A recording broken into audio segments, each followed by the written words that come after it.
কাল সকালে উঠে যখন জানতে পারি অপারেশন সিন্দুরের ব্যাপারে, তখন মনটা খুব ভালো হয়ে যায়।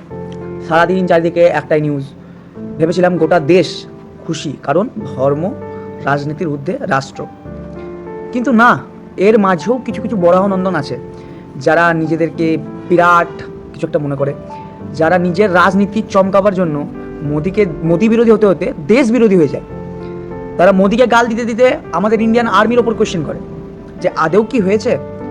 তারা পাকিস্তানে কোন বাচ্চা মরছে, কোন বয়স্ক মরছে, তাদের জন্য তাদের বিরাট কান্না, কিন্তু ভারতে যেসব নিরীহ কাশ্মীরিদের তাদেরকে যখন মারছে তখন তারা চুপ। ধার্মিক মতভেদ, রাজনৈতিক মতভেদ মানুষের থাকতেই পারে, কিন্তু কোনো এক ব্যক্তির বিরোধিতা করার জন্য দেশের বিরোধিতা করা, সে যদি দেশের কল্যাণমূলক কাজেও যুক্ত থাকে, তাহলে সেটারও বিপক্ষে যাওয়া, এটা কোন ধরনের মতভেদের মধ্যে পড়ে আমি জানি না। আর রাজ্য সরকার এবং কেন্দ্র সরকারের কাছে আমার বিনীত নিবেদন যে এরকম অ্যান্টি ইন্ডিয়া এলিমেন্টগুলোর প্রতি কড়া পদক্ষেপ নেওয়া দরকার, বা নেওয়া হোক।